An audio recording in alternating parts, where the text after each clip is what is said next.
ಆತ್ಮೀಯ ವಿದ್ಯಾರ್ಥಿಗಳೇ, ಎಲ್ಲರಿಗೂ ನಮಸ್ಕಾರಗಳು.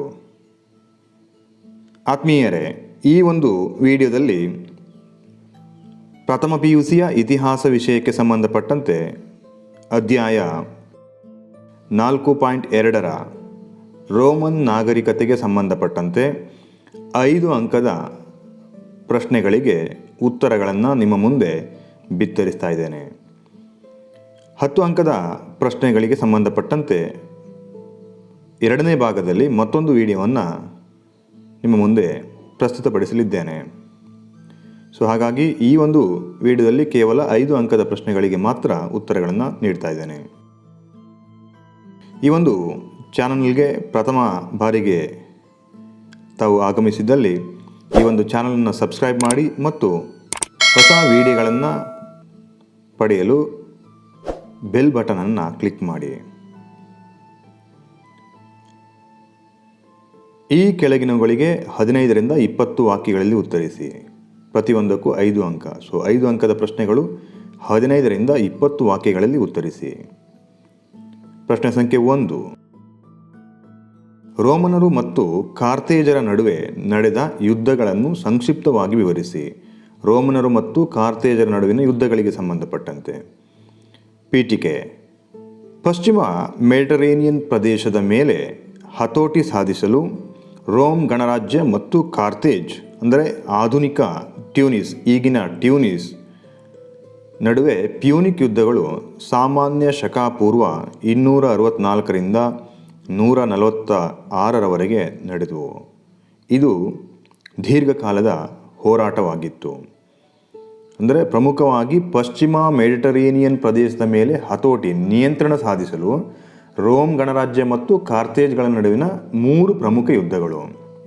ಇವುಗಳನ್ನು ಪ್ಯೂನಿಕ್ ಯುದ್ಧಗಳು ಅಂತೇಳಿ ಕರೆಯಲಾಗ್ತದೆ. ಮೊದಲನೇ ಪ್ಯೂನಿಕ್ ಯುದ್ಧ, ಹಾಗೆ ಎರಡನೇ ಪ್ಯೂನಿಕ್ ಯುದ್ಧ ಹಾಗೂ ಮೂರನೇ ಪ್ಯೂನಿಕ್ ಯುದ್ಧಗಳು. ಮೊದಲನೆಯ ಪ್ಯೂನಿಕ್ ಯುದ್ಧದಲ್ಲಿ ರೋಮ್ ಜಯಶಾಲಿಯಾಯಿತು. ಇದು ಮೂಲತಃ ನೌಕಾ ಯುದ್ಧವಾಗಿದ್ದು ರೋಮ್ ಇದರಲ್ಲಿ ಜಯಶಾಲಿಯಾಯಿತು.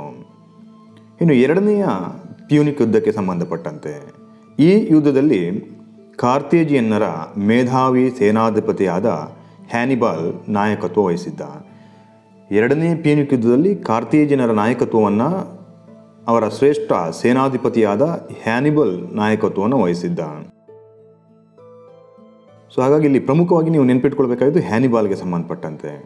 ಅವನು ಅದ್ಭುತ ವಿಜಯವನ್ನು ಸಾಧಿಸಿದನು. ಅಂದರೆ ಆರಂಭದಲ್ಲಿ ಹ್ಯಾನಿಬಾಲ್ ಯಶಸ್ಸನ್ನು ಸಾಧಿಸುವುದನ್ನು ಕಾಣಬಹುದು. ಆದರೂ ರೋಮ್ ನಗರವನ್ನು ಸ್ವಾಧೀನಪಡಿಸಿಕೊಳ್ಳಲಾಗಲಿಲ್ಲ. ರೋಮನ್ನರು ಗೆರಿಲ್ಲಾ ಮತ್ತು ಕಾದು ನೋಡುವ ಯುದ್ಧ ತಂತ್ರವನ್ನು ಬಳಸಿದರು. ಅಂದರೆ ಗೆರಿಲ್ಲಾ ಮತ್ತು ಕಾದು ನೋಡುವ ಯುದ್ಧ ತಂತ್ರವನ್ನು ಅನುಸರಿಸಿದಿಂದಾಗಿ ವಿಜಯ ಕಾರ್ತೇಜನರ ಕಡೆಗೆ ಸುಲಭವಾಗಿ ದೊರೆಯಲಿಲ್ಲ. ಕೊನೆಗೆ ಕಾರ್ತೇಜಿಯನ್ನರನ್ನು ರೋಮನ್ನರು ಸೋಲಿಸಿದರು. ಹಾಗಾಗಿ ಎರಡನೆಯ ಪ್ಯೂನಿಕ್ ಯುದ್ಧದಲ್ಲೂ ಕಾರ್ತೇಜಿಯನ್ನರು ಸೋಲುವುದನ್ನು ಕಾಣಬಹುದು. ಮೂರನೆಯ ಪ್ಯೂನಿಕ್ ಯುದ್ಧ. ಈ ಯುದ್ಧದಲ್ಲಿ ರೋಮ್ ಕಾರ್ತೇಜ್ ಮೇಲೆ ದಾಳಿ ನಡೆಸಿ ಅವರನ್ನು ಸಂಪೂರ್ಣವಾಗಿ ನಾಶಗೊಳಿಸಿತು. ಮೆಡಿಟರೇನಿಯನ್ ವಲಯದಲ್ಲಿ ರೋಮನ್ನರು ವಿವಾದಾತೀತ ಮಾಲೀಕರಾದರು. ಮೂರನೆಯ ಮತ್ತು ಅಂತಿಮ ಪ್ಯೂನಿಕ್ ಯುದ್ಧದಲ್ಲಿ ಕಾರ್ತೇಜರನ್ನು ಸಂಪೂರ್ಣವಾಗಿ ಸೋಲಿಸಲಾಯಿತು ಮತ್ತು ರೋಮನ್ನರು ಮೆಡಿಟರೇನಿಯನ್ ವಲಯದಲ್ಲಿ ವಿವಾದಾತೀತ ಅಂದರೆ ಸಂಪೂರ್ಣವಾದ ನಾಯಕತ್ವವನ್ನು ರೋಮನ್ನರು ವಹಿಸಿಕೊಳ್ಳೋದನ್ನು ನೋಡ್ಬೋದು. ಇದು ಕಾರ್ತೇಜಿನ ಯುದ್ಧಗಳಿಗೆ ಸಂಬಂಧಪಟ್ಟಂತೆ. ಪ್ರಶ್ನೆ ಸಂಖ್ಯೆ 2. ಜೂಲಿಯಸ್ ಸೀಸರ್ನ ಬಗ್ಗೆ ಒಂದು ಟಿಪ್ಪಣಿಯನ್ನು ಬರೆಯಿರಿ. ಜೂಲಿಯಸ್ ಸೀಸರ್ನ ಬಗ್ಗೆ ಒಂದು ಟಿಪ್ಪಣಿ ಬರೆಯಿರಿ. ಪೀಠಿಕೆ: ಜೂಲಿಯಸ್ ಸೀಸರ್ ಒಬ್ಬ ಶ್ರೇಷ್ಠ ಸೇನಾನಿ, ಸರ್ವಾಧಿಕಾರಿ, ಸುಧಾರಕ ಹಾಗೂ ಶ್ರೇಷ್ಠ ಆಡಳಿತಗಾರ. ಅವನು ಪ್ರಾಚೀನ ರೋಮಿನ ಪ್ರತೀಕನಾಗಿದ್ದ. ಈತ ಧೈರ್ಯಶಾಲಿಯೂ ಮತ್ತು ಶಕ್ತಿಶಾಲಿಯೂ ಆಗಿದ್ದ. ಜೂಲಿಯಸ್ ಸೀಸರ್ ಒಬ್ಬ ಶ್ರೇಷ್ಠ ಸೇನಾನಿ, ಸರ್ವಾಧಿಕಾರಿ, ಸುಧಾರಕ ಹಾಗೂ ಪ್ರಾಚೀನ ರೋಮಿನ ಪ್ರತೀಕ. ಅವನು ಧೈರ್ಯಶಾಲಿಯೂ ಮತ್ತು ಶಕ್ತಿಶಾಲಿಯೂ ಆಗಿದ್ದನು. ಮೊದಲ ತ್ರಿಮೂರ್ತಿಗಳಾದ ಪಾಂಪೆ, ಜೂಲಿಯಸ್ ಸೀಸರ್ ಮತ್ತು ಕ್ರಾಸಸ್ ರೋಮ್ ಸಾಮ್ರಾಜ್ಯವನ್ನು 3 ಭಾಗವಾಗಿ ವಿಂಗಡಿಸಿ ಆಳ್ವಿಕೆ ನಡೆಸುತ್ತಿದ್ದರು. ಅಂದರೆ ಮೊದಲ ತ್ರಿಮೂರ್ತಿಗಳು ಪಾಂಪೆ, ಜೂಲಿಯಸ್ ಸೀಸರ್ ಮತ್ತು ಕ್ರಾಸಸ್. ಆದರೆ ಕ್ರಾಸಸ್ನ ಸಾವಿನ ನಂತರ ಸೀಸರ್ ಮತ್ತು ಪಾಂಪೆ ನಡುವೆ ಅಧಿಕಾರಕ್ಕಾಗಿ ಕಚ್ಚಾಟ ಆರಂಭಿಸಿದರು. ಗಾಲ್ ಮತ್ತು ಬ್ರಿಟನ್ಗಳಲ್ಲಿ ನಡೆದ ಅನೇಕ ಕದನಗಳಲ್ಲಿ ಜಯಗಳಿಸಿದ ಸೀಸರ್ ಅಲ್ಲಿಂದ ಪೂರ್ವದ ಕಡೆಗೆ ಮುಂದುವರೆದು ಏಷ್ಯಾ ಮೈನಾರ್ನಲ್ಲಿ ಎದುರಾಳಿಗಳನ್ನು ಹಿಮ್ಮೆಟ್ಟಿಸಿದನು. ಸೊ ಗಾಲ್ ಮತ್ತು ಬ್ರಿಟನ್ಗಳು ಇವುಗಳನ್ನು ಆಕ್ರಮಿಸಿಕೊಂಡ ಬಳಿಕ ಈತ ಪೂರ್ವದ ಕಡೆಗೆ ಮುಂದುವರೆದು ಏಷ್ಯಾ ಮೈನರ್ನಲ್ಲಿ ಎದುರಾಳಿಗಳನ್ನು ಹಿಮ್ಮೆಟ್ಟಿಸಿದನು. ಈ ಸಂದರ್ಭದಲ್ಲಿ ಅವನು ಸೆನೆಟ್ಗೆ ಕಳುಹಿಸಿದ ಪ್ರಸಿದ್ಧ ಸಂದೇಶ ವಿನಿ ವಿಡಿ ವಿಸಿ, ಅಂದರೆ ನಾನು ಬಂದೆ, ನಾನು ನೋಡಿದೆ, ನಾನು ಗೆದ್ದೆ. ಸೊ ಇದು ಆತ ಕಳಿಸಿದಂಥ ಒಂದು ಪ್ರಮುಖ ಸಂದೇಶ. ಪ್ರಮುಖವಾಗಿ ಇದನ್ನು ಹೊಂದಿಸಿ ಬರೆಯೋದಕ್ಕೆ ಕೇಳ್ತಾರೆ. ಒಂದು ಕಡೆ ವಿನಿ ವಿಡಿ ವಿಸಿ, ಮತ್ತೊಂದು ಕಡೆ ಜೂಲಿಯಸ್ ಸೀಸರ್. ಇದು ಜೂಲಿಯಸ್ ಸೀಸರ್ನ ಪ್ರಮುಖ ಒಂದು ಸಂದೇಶ, ಸೆನೆಟ್ಗೆ ಕಳಿಸಿದಂಥ ಒಂದು ಸಂದೇಶ. ಈ ರೀತಿಯಲ್ಲಿ ಜೂಲಿಯಸ್ ಸೀಸರ್ ಒಬ್ಬ ಪ್ರಬಲ ದೊರೆಯಾಗಿ ಬೆಳೆಯುವುದನ್ನು ಕಾಣಬಹುದು. ಸೀಸರ್ನ ಅಭ್ಯುದಯವನ್ನು ಪಾಂಪೆ ಸಂಶಯದಿಂದ ಕಂಡನು. ಹಾಗಾಗಿ ಸೀಸರ್ ಮುಂದಾಲೋಚನೆಯಿಂದ ರೋಮ್ ನಗರವನ್ನು ತಲುಪಿ ಪಾಂಪೆಯನ್ನು ಫಾರ್ಸಲಸ್ನಲ್ಲಿ ಸೋಲಿಸಿದನು. ಪಾಂಪೆಯನ್ನು ಫಾರ್ಸಲಸ್ ಕದನದಲ್ಲಿ ಸೋಲಿಸಲಾಯಿತು. ಪಾಂಪೆಯನ್ನು ಈಜಿಪ್ಟ್ವರೆಗೂ ಬೆನ್ನಟ್ಟಿ ಹತ್ಯೆಗೈದನು. ಸೀಸರ್ ಪಾಂಪೆಯನ್ನು ಈಜಿಪ್ಟ್ನವರೆಗೆ ಬೆನ್ನಟ್ಟಿ ಆತನನ್ನು ಹತ್ಯೆಗೈದ. ಮುಂದೆ ಸೀಸರ್ ರೋಮ್ ಸಾಮ್ರಾಜ್ಯದ ನಿರಂಕುಶ ಪ್ರಭುವಾಗಿ ಆಳ್ವಿಕೆ ನಡೆಸಿದ. ಇವನೊಬ್ಬ ಡಿಕ್ಟೇಟರ್ ಆಗಿ, ನಿರಂಕುಶ ಪ್ರಭುವಾಗಿ ರೋಮ್ನಿಂದ ಆಳ್ವಿಕೆ ಮಾಡುವುದನ್ನು ಕಾಣಬಹುದು.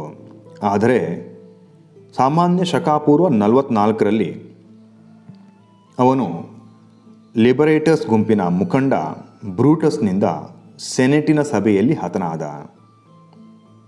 ಇನ್ನು ಆತನ ಆಡಳಿತ ಸುಧಾರಣೆಗಳಿಗೆ ಸಂಬಂಧಪಟ್ಟಂತೆ ಸೀಸರನು ಆಡಳಿತದಲ್ಲಿ ಅನೇಕ ಸುಧಾರಣೆಗಳನ್ನು ಜಾರಿಗೆ ತಂದನು. ಸೆನೆಟಿನ ಸಂಖ್ಯಾಬಲವನ್ನು ಹೆಚ್ಚಿಸಿ ಅಧಿಕಾರವನ್ನು ಮೊಟಕುಗೊಳಿಸಿದ. ಸೆನೆಟಿನ ಗಾತ್ರವನ್ನು ಹೆಚ್ಚಿಸಲಾಯಿತು, ಅದರೊಂದಿಗೆ ಅಧಿಕಾರವನ್ನು ಮೊಟಕುಗೊಳಿಸಲಾಯಿತು. ಬಡವರಿಗೆ ಭೂಮಿ ಮತ್ತು ಉದ್ಯೋಗಗಳನ್ನು ಕಲ್ಪಿಸಿದ. ಪ್ರಾಂತೀಯ ಜನರಿಗೆ ಪೌರತ್ವದ ಹಕ್ಕುಗಳನ್ನು ನೀಡಿದನು. ಇಟಲಿಯ ಪಟ್ಟಣಗಳನ್ನು ರೋಮ್ ಮಾದರಿಯಲ್ಲಿ ಪುನರ್ ನಿರ್ಮಿಸಿದನು. ಸೀಸರನು ವ್ಯವಸಾಯ ಕ್ಷೇತ್ರದ ಅಭಿವೃದ್ಧಿ, ತೆರಿಗೆಗಳ ಕಡಿತ ಮತ್ತು ನಾಣ್ಯ ಸುಧಾರಣೆಗಳನ್ನು ಮಾಡಿದ. ಹಾಗೂ ಭ್ರಷ್ಟ ಮತ್ತು ದಬ್ಬಾಳಿಕೆಯ ಅಧಿಕಾರಿಗಳನ್ನು ತೆಗೆದುಹಾಕಿದನು. ಅವನು ಜೂಲಿಯನ್ ಕ್ಯಾಲೆಂಡರನ್ನು ಪರಿಚಯಿಸಿದ. ತನ್ನದೇ ಆದ ಜೂಲಿಯನ್ ಕ್ಯಾಲೆಂಡರ್ನ ಪರಿಚಯಿಸಿದ. ಇನ್ನು ಪ್ರಶ್ನೆ ಸಂಖ್ಯೆ 3, ಪೂರ್ವ ರೋಮನ್ ಸಾಮ್ರಾಜ್ಯದ ಏಳಿಗೆಯ ಬಗ್ಗೆ ಸಂಕ್ಷಿಪ್ತವಾಗಿ ವಿವರಿಸಿ. ಪೂರ್ವ ರೋಮನ್ ಸಾಮ್ರಾಜ್ಯ. ಪ್ರಮುಖವಾಗಿ ರೋಮ್ ಸಾಮ್ರಾಜ್ಯ 2 ಭಾಗಗಳಾಗಿ ಒಡೆದು ಹೋಗ್ತದೆ. ಇಲ್ಲಿ ಹೊಸದಾಗಿ ಸೃಷ್ಟಿಯಾದ ಪೂರ್ವ ರೋಮನ್ ಸಾಮ್ರಾಜ್ಯಕ್ಕೆ ಕುರಿತಂತೆ ಪೀಠಿಕೆ. ಅಗಸ್ಟಸ್ನ ತಕ್ಷಣದ ಉತ್ತರಾಧಿಕಾರಿಗಳಲ್ಲಿ ಅನೇಕರು ದುರ್ಬಲರು ಮತ್ತು ನಿರಂಕುಶ ಆಡಳಿತಗಾರರಾಗಿದ್ದರು. ಅಂದರೆ ಅಗಸ್ಟಸ್ನ ನಂತರ ಬಂದಂತಹ ದೊರೆಗಳು ದುರ್ಬಲರಾದ್ರಿಂದಾಗಿ ತಮ್ಮ ರಾಜ್ಯವನ್ನು ಮತ್ತು ರಾಜಧಾನಿಯನ್ನು ಕಾನ್ಸ್ಟ್ಯಾಂಟಿನೋಪಲ್ಗೆ ವರ್ಗಾಯಿಸ್ತಾರೆ. ಕಾನ್ಸ್ಟ್ಯಾಂಟೈನ್ ಸಾಮಾನ್ಯ ಶಕ 306ರಿಂದ 337. ಕಾನ್ಸ್ಟೈಂಟನ್ನು ತನ್ನ ರಾಜಧಾನಿಯನ್ನಾಗಿ ಕಾನ್ಸ್ಟ್ಯಾಂಟಿನೋಪಲ್ನ ನಿರ್ಮಿಸಿದ. ಕಾನ್ಸ್ಟ್ಯಾಂಟೈನ್ ತನ್ನ ರಾಜಧಾನಿಯನ್ನು ಕಾನ್ಸ್ಟ್ಯಾಂಟಿನೋಪಲ್ಗೆ ಸ್ಥಳಾಂತರಿಸಿದನು. ಇದಕ್ಕೆ ಅವನ ಹೆಸರನ್ನೇ ಇಡಲಾಗಿದೆ. ಅಂದರೆ ಹೊಸದೊಂದು ರಾಜಧಾನಿಯನ್ನು ನಿರ್ಮಿಸಿ ಆ ರಾಜಧಾನಿಗೆ ತನ್ನ ಹೆಸರನ್ನು ನೀಡಿ ರಾಜಧಾನಿಯನ್ನು ಅಲ್ಲಿಗೆ ವರ್ಗಾಯಿಸಿದ. ಈ ನಗರವನ್ನು ಪ್ರಾಚೀನ ಬೈಜಾಂಟಿಯನ್ ನಗರವಿದ್ದ ಸ್ಥಳದಲ್ಲಿಯೇ ನಿರ್ಮಿಸಲಾಯಿತು.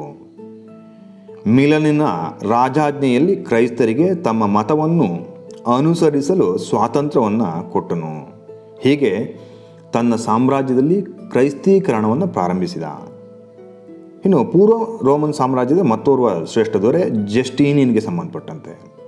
ಜಸ್ಟೀನಿಯನ್ ಸಾಮಾನ್ಯ ಶಕ 527 565. ಪೂರ್ವ ಮತ್ತು ಪಶ್ಚಿಮ ಭಾಗಗಳ ಮೇಲೆ ನಿಯಂತ್ರಣವನ್ನು ಇಟ್ಟುಕೊಂಡಿದ್ದ. ಅವನ ಆಳ್ವಿಕೆಯ ಪ್ರಮುಖ ಸಾಧನೆಗಳೆಂದರೆ ಜಸ್ಟೀನಿಯನ್ನ ಕಾನೂನು ಸಮಿತಿಯ ರಚನೆ ಹಾಗೂ ಕಾನ್ಸ್ಟ್ಯಾಂಟಿನೋಪಲ್ನಲ್ಲಿ ನಿರ್ಮಿಸಿರುವಂಥ ಹಲವಾರು ಕಟ್ಟಡಗಳು. ಪೂರ್ವ ರೋಮನ್ ಸಾಮ್ರಾಜ್ಯದ ಆಳ್ವಿಕೆ ಕಾನ್ಸ್ಟ್ಯಾಂಟಿನೋಪಲ್ನನ್ನು ಸಾಮಾನ್ಯ ಶಕ 1453ರಲ್ಲಿ ಟರ್ಕರು ವಶಪಡಿಸಿಕೊಳ್ಳುವವರೆಗೂ ಮುಂದುವರಿಯಿತು. ಅಂದರೆ 1453ರವರೆಗೆ ಪೂರ್ವ ರೋಮನ್ ಸಾಮ್ರಾಜ್ಯ ಅಸ್ತಿತ್ವದಲ್ಲಿ ಇತ್ತು. ಪ್ರಶ್ನೆ ಸಂಖ್ಯೆ 4. ಪ್ಯಾಕ್ಸ್ ರೋಮನ ಎಂದರೇನು? ವಿವರಿಸಿ. ಪ್ಯಾಕ್ಸ್ ರೋಮನ. ಪೀಠಿಕೆ. ರೋಮನ್ ಸಾಮ್ರಾಜ್ಯ ಯುರೋಪ್, ಏಷ್ಯಾ ಹಾಗೂ ಆಫ್ರಿಕಾ ಖಂಡಗಳವರೆಗೆ ವ್ಯಾಪಿಸಿತ್ತು. ಅಂದರೆ ಒಂದು ಬೃಹತ್ ಸಾಮ್ರಾಜ್ಯ, ಯುರೋಪ್, ಏಷ್ಯಾ ಮತ್ತು ಆಫ್ರಿಕಾ ಖಂಡಗಳವರೆಗೆ ವ್ಯಾಪಿಸಿದಂಥ ಒಂದು ಬೃಹತ್ ಸಾಮ್ರಾಜ್ಯವನ್ನು ರೋಮನರು ನಿರ್ಮಿಸಿದರು. ರೋಮ್ ತನ್ನ ಸೈನ್ಯ ಬಲದಿಂದ ಇಡೀ ಮೆಡಿಟರೇನಿಯನ್ ಪ್ರಪಂಚಕ್ಕೆ ಶಾಂತಿ ಒದಗಿಸಿತು. ಸೊ ಈ ಇಡೀ ಮೆಡಿಟರೇನಿಯನ್ ಪ್ರಪಂಚಕ್ಕೆ ಶಾಂತಿ ಒದಗಿಸುವುದನ್ನು ಪ್ಯಾಕ್ಸ್ ರೋಮನ ಎಂದು ಕರೆಯಲಾಗ್ತದೆ. ಇದನ್ನು ಪ್ಯಾಕ್ಸ್ ರೋಮನ ಎಂದು ಕರೆಯಲಾಗ್ತದೆ. ಅಂದರೆ ಒಂದು ಬೃಹತ್ ಸಾಮ್ರಾಜ್ಯವನ್ನು ಸ್ಥಾಪಿಸಿ ಆ ಸಾಮ್ರಾಜ್ಯಕ್ಕೆ ಶಾಂತಿ ಸ್ಥಾಪನೆ ಮಾಡಿದ್ದನ್ನು ಪ್ಯಾಕ್ಸ್ ರೋಮನ ಎಂದು ಕರೆಯಲಾಗ್ತದೆ. ಮಹಾನ್ ರೋಮನ್ ಸಾಮ್ರಾಜ್ಯದ ಸ್ಥಾಪನೆಯು ಪ್ಯಾಕ್ಸ್ ರೋಮನ ಎಂದು ಕರೆಯಲಾಗಿರುವ ಶಾಂತಿಯನ್ನು ಸ್ಥಾಪಿಸಿತು. ಇದು ರೋಮನ್ ನಾಗರಿಕತೆ ಬೆಳೆಯಲು ಸಹಾಯಕವಾಯಿತು. ಅಂದರೆ ರೋಮನ್ ಶಾಂತಿಯೊಂದಿಗೆ ಅಥವಾ ಪ್ಯಾಕ್ಸ್ ರೋಮನದೊಂದಿಗೆ ರೋಮನ್ ನಾಗರಿಕತೆಯನ್ನು ಬೆಳೆಯಲು ಇದು ಸಹಕಾರಿಯಾಗ್ತದೆ. ಈ ಸಾಮ್ರಾಜ್ಯ ಸ್ಥಾಪನೆಗೊಳ್ಳುವ ಮುನ್ನ ಮೇಲ್ಕಾಣಿಸಿದ ಪ್ರದೇಶಗಳು ಸಣ್ಣ ಪುಟ್ಟ ಆಡಳಿತಗಾರರ ನಡುವೆ ಯುದ್ಧಗಳ ತಾಣವಾಗಿತ್ತು. ಇಲ್ಲಿ ಮೇಲ್ಕಾಣಿಸಿದ ಪ್ರದೇಶಗಳು ಅಂದರೆ ಮೆಡಿಟರೇನಿಯನ್ ಸಮುದ್ರದ ಆಸುಪಾಸಿನ ಪ್ರದೇಶಗಳು, ಏಷ್ಯಾ, ಯುರೋಪ್ ಮತ್ತು ಆಫ್ರಿಕಾಗಳನ್ನು ಒಳಗೊಂಡಂತಹ ಈ ಪ್ರದೇಶಗಳಲ್ಲಿ ಸಣ್ಣ ಪುಟ್ಟ ಆಡಳಿತಗಾರರ ನಡುವೆ ನಿರಂತರ ಯುದ್ಧಗಳು ಜರುಗ್ತಾ ಇದ್ವು. ಇಂಥ ಯುದ್ಧಗಳನ್ನು ಕೊನೆಗಾಣಿಸಿ ಶಾಂತಿ ಸ್ಥಾಪಿಸಲಾಯಿತು.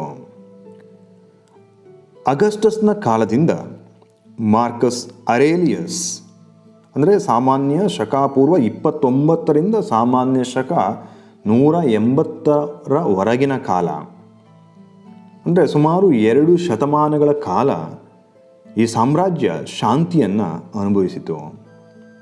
2 ಶತಮಾನಗಳ ಕಾಲ ಸಾಮ್ರಾಜ್ಯ ಶಾಂತಿಯನ್ನು ಅನುಭವಿಸಿತು. ಇದರ ಪರಿಣಾಮವಾಗಿ ವಾಣಿಜ್ಯ ಹಾಗೂ ವ್ಯಾಪಾರಗಳು ಅಭಿವೃದ್ಧಿಗೊಂಡವು. ಶಾಂತಿ ಸ್ಥಾಪನೆಯ ಕಾರಣದಿಂದಾಗಿ ವಾಣಿಜ್ಯ ಹಾಗೂ ವ್ಯಾಪಾರಗಳು ಅಭಿವೃದ್ಧಿಗೊಂಡವು. ಪ್ರಜೆಗಳು ಶಾಂತಿ ಹಾಗೂ ಸಮೃದ್ಧಿಯ ಜೀವನವನ್ನು ನಡೆಸಿದರು. ಸೊ ಈ ಒಂದು ಪ್ಯಾಕ್ಸ್ ರೋಮನ ಕಾಲದಲ್ಲಿ ಪ್ರಜೆಗಳು ಶಾಂತಿ ಮತ್ತು ಸಮೃದ್ಧಿಯ ಜೀವನವನ್ನು ನಡೆಸಿದರು. ನಗರಗಳ ಮತ್ತು ದೇವಾಲಯಗಳ ನಿರ್ಮಾಣವಾಯಿತು. ಹಲವಾರು ನಗರಗಳು ಮತ್ತು ದೇವಾಲಯಗಳು ನಿರ್ಮಾಣವಾದವು ಹಾಗೂ ಗಮನಾರ್ಹ ಅಭಿವೃದ್ಧಿ ಆಯಿತು.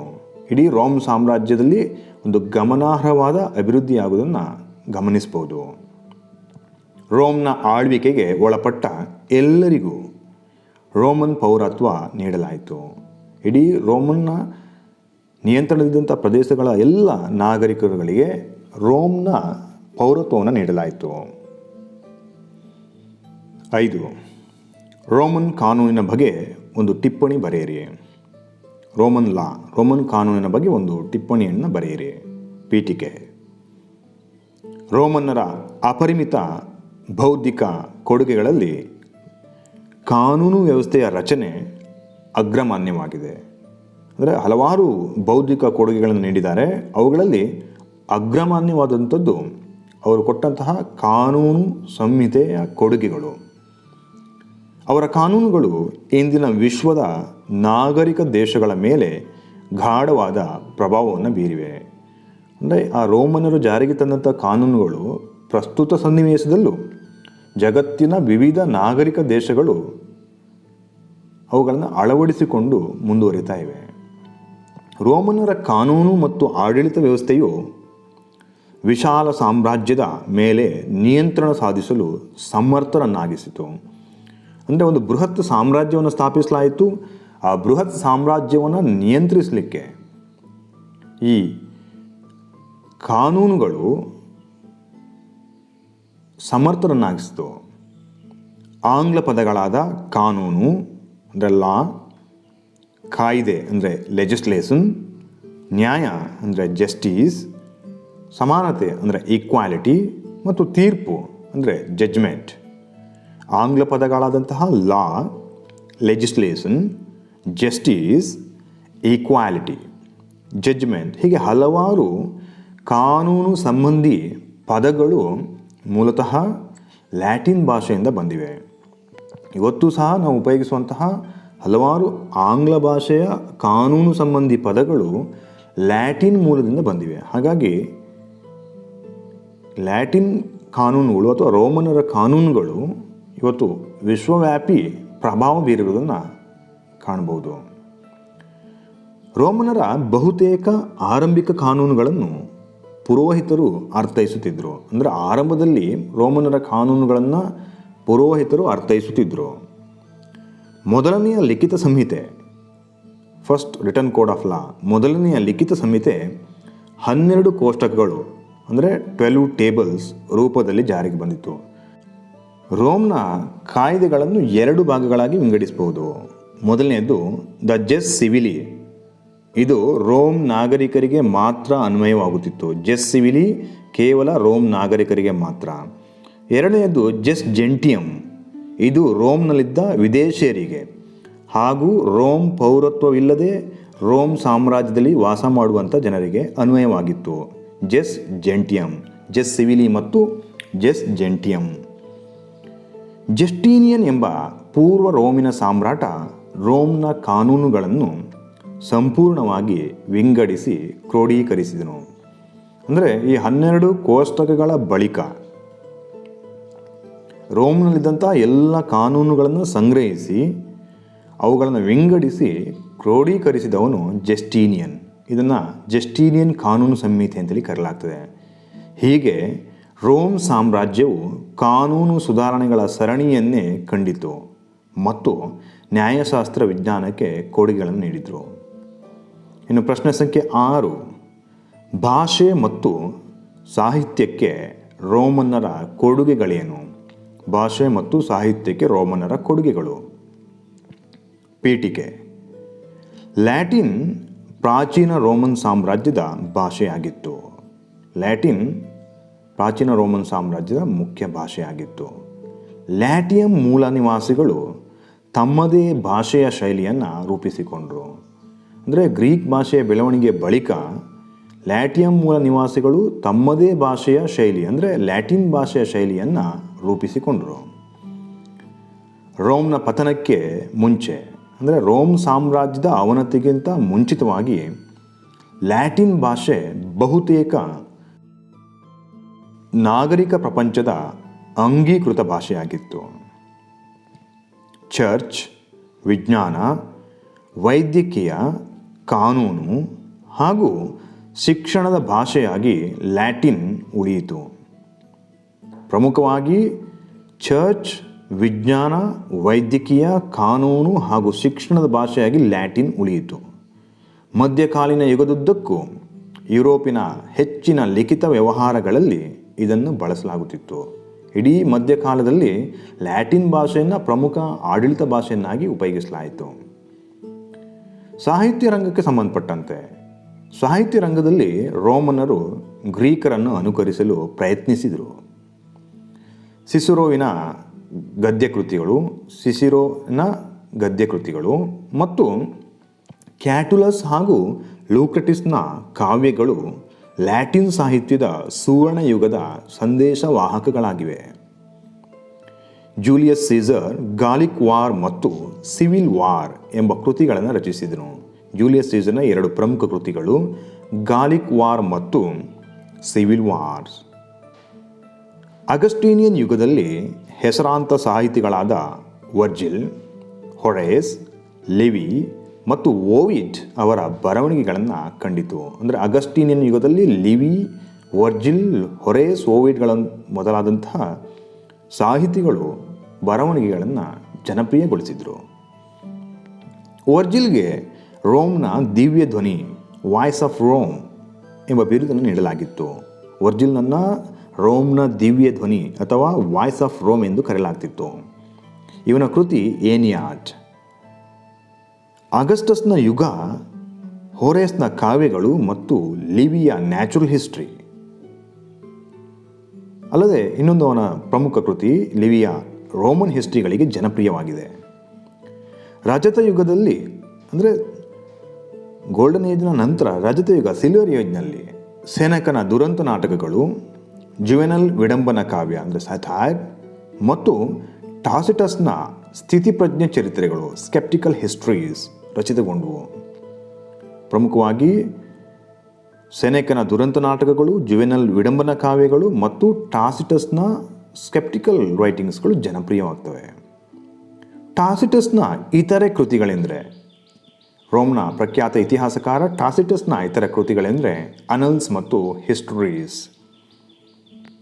ಹಿರಿಯ ಪ್ಲಿನಿ ಅಥವಾ ಪಿನಿ ದಿ ಎಲ್ಡರ್ ಸ್ವಾಭಾವಿಕ ಚರಿತ್ರೆ ಅಥವಾ ನ್ಯಾಚುರಲ್ ಹಿಸ್ಟ್ರಿ ಕೃತಿಯನ್ನು ರಚಿಸಿದ್ದಾನೆ. ಪ್ಲಿನಿಯ ನ್ಯಾಚುರಲ್ ಹಿಸ್ಟ್ರಿ. ಮಾರ್ಕಸ್ ಅರೇಲಿಯಸ್ ಮೆಡಿಟೇಷನ್ ಎಂಬ ಕೃತಿಯನ್ನು ರಚಿಸಿದನು. ಪ್ರಶ್ನೆ ಸಂಖ್ಯೆ 7. ವಿಜ್ಞಾನಕ್ಕೆ ರೋಮನ್ನರ ಕೊಡುಗೆಗಳೇನು? ಸಂಕ್ಷಿಪ್ತವಾಗಿ ವಿವರಿಸಿ. ವಿಜ್ಞಾನಕ್ಕೆ ರೋಮನ್ನರ ಕೊಡುಗೆಗಳು. ಪೀಠಿಕೆ.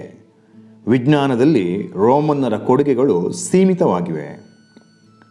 ರೋಮನ್ ವಿಜ್ಞಾನಿಗಳು ಹೆಚ್ಚಿನ ತೀರ್ಮಾನಗಳು ತಾತ್ವಿಕವಾಗಿದ್ದವೇ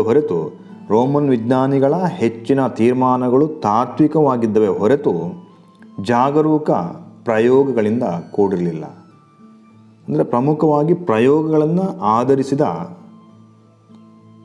ತೀರ್ಮಾನಗಳಾಗಿರಲಿಲ್ಲ. ಹಾಗಾಗಿ ತಾತ್ವಿಕವಾಗಿದ್ವೇ ಹೊರತು ಜಾಗರೂಕ ಪ್ರಯೋಗಗಳಿಂದ ಆಗಿರಲಿಲ್ಲ. ಬಡ ರೋಗಿಗಳಿಗೆ ಉಚಿತ ಔಷಧಿಗಳನ್ನು ಒದಗಿಸುವಲ್ಲಿ ರೋಮನ್ನರೇ ಮೊದಲಿಗರಾಗಿದ್ದಾರೆ. ವೈಯಕ್ತಿಕ ಶುಚಿತ್ವವನ್ನು ಕಾಪಾಡಿಕೊಂಡಿದ್ದರು ಮತ್ತು ಅದಕ್ಕಾಗಿ ಅವರು ಸಾರ್ವಜನಿಕ ಸ್ನಾನಗೃಹಗಳ ನಿರ್ಮಾಣ ಮಾಡಿದರು. ಅವರು ಆಸ್ಪತ್ರೆಗಳನ್ನು ಕಟ್ಟಿಸಿದರು ಮತ್ತು ಪರಿಣಿತ ವೈದ್ಯರು ರೋಗಿಗಳ ಚಿಕಿತ್ಸೆಯನ್ನು ಮಾಡುತ್ತಿದ್ದರು. ಸಾರ್ವಜನಿಕ ಸ್ನಾನಗೃಹಗಳನ್ನು ನಿರ್ಮಿಸಲಾಯಿತು, ಆಸ್ಪತ್ರೆಗಳನ್ನು ನಿರ್ಮಿಸಲಾಯಿತು ಮತ್ತು ಈ ಆಸ್ಪತ್ರೆಗಳಿಗೆ ಪರಿಣಿತ ವೈದ್ಯರನ್ನು ನೇಮಿಸಲಾಗ್ತಿತ್ತು. ಅರೆಟೆಕಸ್ ಮೊಟ್ಟ ಮೊದಲ ಬಾರಿಗೆ ಮಧುಮೇಹ ಮತ್ತು ಗಂಟಲು ಮಾರಿ ಬಗ್ಗೆ ವಿವರಿಸಿದ. ಗೆಲಾನ್ ಎನ್ನುವ ಶ್ರೇಷ್ಠ ವೈದ್ಯ ಶರೀರ ರಚನಾಶಾಸ್ತ್ರ ಮತ್ತು ಅಂಗರಚನಾಶಾಸ್ತ್ರಗಳ ಬಗ್ಗೆ ಬರೆದನು. ಶರೀರ ರಚನಾಶಾಸ್ತ್ರ ಮತ್ತು ಅಂಗರಚನಾಶಾಸ್ತ್ರಗಳ ಬಗ್ಗೆ ಬರೆದ. ದೇಹ ರಚನೆಯ ಜ್ಞಾನದಿಂದಾಗಿ ಅವರಿಗೆ ಗಳಗಂಡ ಮತ್ತು ಗಂಟಲಿನ ಗಡ್ಡೆಗಳನ್ನು ಶಸ್ತ್ರಚಿಕಿತ್ಸೆಯಿಂದ ತೆಗೆದುಹಾಕಲು ಸಾಧ್ಯವಾಗುತ್ತಿತ್ತು. ರಕ್ತ ಪರಿಚಲನೆಯನ್ನು ಕಂಡುಹಿಡಿದ ಮೊದಲಿಗರಲ್ಲಿ ಗೆಲನ್ ಒಬ್ಬ. ಪ್ಲಿನಿಯ ನ್ಯಾಚುರಲ್ ಹಿಸ್ಟ್ರಿಯನ್ನು ತಿಳಿದಿರುವ ಎಲ್ಲ ವಿಜ್ಞಾನಗಳ ಸಂಹಿತೆ ಕಾಂಪೆಂಡಿಯಮ್ ಆಫ್ ಆಲ್ ನೋನ್ ಸೈನ್ಸ್ ಎಂದು ಕರೆಯಲಾಗಿದೆ. ಅಂದರೆ ನ್ಯಾಚುರಲ್ ಹಿಸ್ಟ್ರಿ ಸಹ ಒಂದು ಪ್ರಮುಖ ವಿಜ್ಞಾನಕ್ಕೆ ಸಂಬಂಧಪಟ್ಟ ಕೃತಿಯಾಗಿದೆ. ರೋಮನರು ಎಟ್ರುಸ್ಕ್ಯಾನ್ ರಿಂದ ಪಾಳಿ ಪದ್ಧತಿ ಅಂದರೆ ರೊಟೇಷನ್ ಸಿಸ್ಟಮನ್ನು ಎರವಲು ಪಡೆದರು.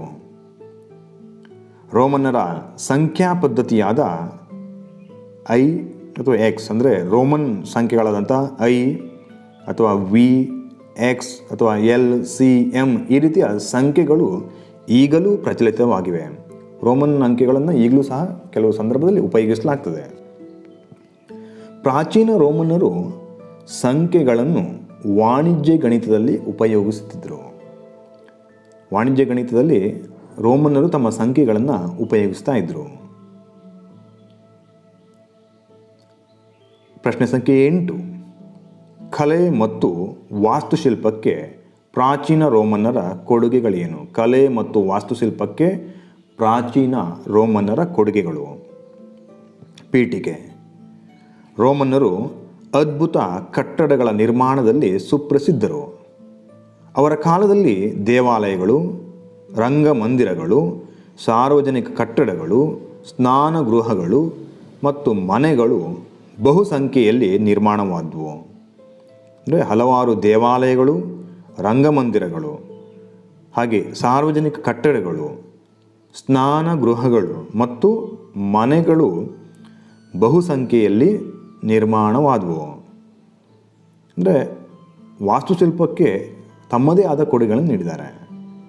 ಪಾಂಪೆಯ ರಂಗಮಂದಿರ ಅದ್ಭುತ ಶೈಲಿಯಲ್ಲಿ ನಿರ್ಮಾಣಗೊಂಡ ಕಟ್ಟಡ. ಪಾಂಪೆಯ ರಂಗಮಂದಿರ ರೋಮ್ ನಗರದ ಸಪ್ತ ಬೆಟ್ಟಗಳಲ್ಲಿ ಒಂದಾದ ಪ್ಯಾಲಟಿನ್, ಅಂದರೆ ರೋಮ್ ನಗರದಲ್ಲಿ ಒಟ್ಟು 7 ಬೆಟ್ಟಗಳಿವೆ. ಅದರಲ್ಲಿ ಒಂದಾದಂತಹ ಪ್ಯಾಲಟಿನ್ ಮೇಲೆ ಆಗಸ್ಟಸ್ ಸೀಸರ್ ಬೃಹತ್ ಅರಮನೆಯನ್ನು ನಿರ್ಮಿಸಿದ. ಕಲೋಸಿಯಂ ಇದು ರೋಮ್ನ ರಂಗಮಂದಿರ. ರೋಮ್ನ ರಂಗಮಂದಿರಗಳನ್ನು ಕಲೋಸಿಯಂ ಎಂದು ಕರೆಯಲಾಗ್ತಿತ್ತು. ರೋಮ್ನ ಪ್ರಜೆಗಳು ಖಡ್ಗ ಮಲ್ಲರು ಅಂದರೆ ಗ್ಲಾಡಿಯೇಟರ್ಸ್, ಖಡ್ಗ ಮಲ್ಲರ ಯುದ್ಧ ಅಥವಾ ಹಸಿದ ಸಿಂಹಗಳಿಂದ ಕ್ರಿಶ್ಚಿಯನರ ವಧೆಯನ್ನು ವೀಕ್ಷಿಸಲು ಬರುತ್ತಿದ್ದರು. ಅಂದರೆ ಈ ಕಲೋಸಿಯಂಗಳಲ್ಲಿ ಖಡ್ಗಮಲ್ಲರ ಯುದ್ಧಗಳು ಜರುಗ್ತಾ ಇದ್ವು. ಇವುಗಳನ್ನು ವೀಕ್ಷಿಸಲು ರೋಮನ್ ಪ್ರಜೆಗಳು ಆಗಮಿಸ್ತಾ ಇದ್ದರು. ಪ್ಯಾಂಥಿಯನ್ ಹೆಸರುವಾಸಿ ಹಾಗೂ ಸಂರಕ್ಷಿಸಲಾದ ರೋಮನರ ಕಟ್ಟಡ. ಪ್ಯಾಂಥಿಯನ್ ಅಂತ ಹೇಳುವಂಥದ್ದು ಒಂದು ಹೆಸರುವಾಸಿಯಾದ ಮತ್ತು ಸಂರಕ್ಷಿಸಲ್ಪಟ್ಟಿರುವಂಥ ಪ್ರಮುಖ ಕಟ್ಟಡ. ಮೂಲತಃ ಈ ಕಟ್ಟಡವನ್ನು ಅಗಸ್ಟಸ್ನ ಕಾಲದಲ್ಲಿ ಕಟ್ಟಲಾಯಿತು. ಅಂದರೆ ಈ ಕಟ್ಟಡವನ್ನು ಅಗಸ್ಟಸ್ನ ಕಾಲದಲ್ಲಿ ನಿರ್ಮಿಸಲಾಯಿತು ಮತ್ತು ಹ್ಯಾಡ್ರಿಯನ್ ಎಂಬ ದೊರೆಯ ಕಾಲದಲ್ಲಿ ಇದನ್ನು ಸಂಪೂರ್ಣವಾಗಿ ಪುನರ್ ನಿರ್ಮಾಣ ಮಾಡಲಾಯಿತು. ಪೂರ್ವಾಂತರ ರಾಷ್ಟ್ರಗಳಲ್ಲಿ ಕಾನ್ಸ್ಟ್ಯಾಂಟಿನೋಪಲ್ನ ಜಸ್ಟೀನಿಯನ್ನ ಚರ್ಚ್ ಆಫ್ ಸೈಂಟ್ ಸೋಫಿಯಾ, ಅಂದರೆ ಕಾನ್ಸ್ಟ್ಯಾಂಟಿನೋಪಲ್ ನಗರದಲ್ಲಿ ನಿರ್ಮಿಸಿರುವ ಜಸ್ಟೀನಿಯನ್ ಕಾಲದ ಚರ್ಚ್ ಆಫ್ ಸೈಂಟ್ ಸೋಫಿಯಾ ಮಹೋನ್ನತ ಕಟ್ಟಡವೆಂದು ಪರಿಗಣಿಸಲ್ಪಟ್ಟಿದೆ. ಚರ್ಚ್ ಆಫ್ ಸೈಂಟ್ ಸೋಫಿಯಾ ಒಂದು ಮಹೋನ್ನತ ಕಟ್ಟಡ ಅಂತೇಳಿ ಪರಿಗಣಿಸಲಾಗಿದೆ. ರೋಮನ್ನರು 2 ವಾಸ್ತುಶಿಲ್ಪ ಶೈಲಿಗಳನ್ನು ಪರಿಚಯಿಸಿದರು. ರೋಮನ್ನರ 2 ಪ್ರಮುಖ ವಾಸ್ತುಶಿಲ್ಪ ಶೈಲಿಗಳೆಂದರೆ, ಮೊದಲನೆಯದ್ದು ಕಮಾನುಗಳು ಹಾಗೂ ಎರಡನೆಯದ್ದು ಗೋಲಾಕಾರದ ಗುಮ್ಮಟಗಳು. ಕಮಾನುಗಳು ಮತ್ತು ಗೋಲಾಕಾರದ ಗುಮ್ಮಟಗಳು ರೋಮನ್ ವಾಸ್ತುಶಿಲ್ಪ ಕಾಲದ 2 ಪ್ರಮುಖ ಶೈಲಿಗಳು. ಕಟ್ಟಡಗಳನ್ನು ಶಿಲ್ಪಕಲೆಗಳಿಂದ ಮತ್ತು ಉಬ್ಬು ಚಿತ್ರಗಳಿಂದ ಸಿಂಗರಿಸುತ್ತಿದ್ದರು. ವಾಸ್ತುಶಿಲ್ಪದ ಜೊತೆಗೆ ಶಿಲ್ಪಕಲೆ ಮತ್ತು ಉಬ್ಬು ಚಿತ್ರಗಳಿಗೆ ಸಂಬಂಧಪಟ್ಟಂತೆ ಹೆಚ್ಚು ಶಿಲ್ಪಕಲೆಗಳು ಸಾಮ್ರಾಟನ ಪ್ರತಿಮೆಗಳಲ್ಲಿ ಕಾಣುತ್ತವೆ ಹಾಗೂ ಈ ಪ್ರತಿಮೆಗಳು ನಗರದ ಚೌಕಗಳಲ್ಲಿ ನಿರ್ಮಿಸಿರುವುದನ್ನು ಕಾಣ್ಬೋದು. ಸೊ ಇಲ್ಲಿಗೆ ರೋಮನ್ ನಾಗರಿಕತೆಗೆ ಸಂಬಂಧಪಟ್ಟಂತೆ 5 ಅಂಕದ ಪ್ರಶ್ನೆಗಳಿಗೆ ಉತ್ತರಗಳನ್ನು ಮುಗಿಸ್ತಾ ಇದ್ದೇನೆ. ಮುಂದಿನ ವಿಡಿಯೋದಲ್ಲಿ ಅಂದರೆ 2ನೇ ಭಾಗದಲ್ಲಿ ರೋಮನ್ ನಾಗರಿಕತೆಯ 10 ಅಂಕದ 2 ಪ್ರಶ್ನೆಗಳಿಗೆ ಉತ್ತರಗಳನ್ನು ಬಿತ್ತರಿಸಲಿಕ್ಕಿದ್ದೇನೆ. ಮತ್ತೊಮ್ಮೆ ಈ ಒಂದು ಚಾನಲನ್ನು ಸಬ್ಸ್ಕ್ರೈಬ್ ಮಾಡದೇ ಇದ್ದಲ್ಲಿ ಈ ಚಾನಲನ್ನು ಸಬ್ಸ್ಕ್ರೈಬ್ ಮಾಡಿ ಮತ್ತು ಹೊಸ ನೋಟಿಫಿಕೇಷನ್ಸ್ಗಳನ್ನು ಪಡೆಯಲು ಬೆಲ್ ಬಟನನ್ನು ಕ್ಲಿಕ್ ಮಾಡಿ. ಎಲ್ಲರಿಗೂ ಧನ್ಯವಾದಗಳು.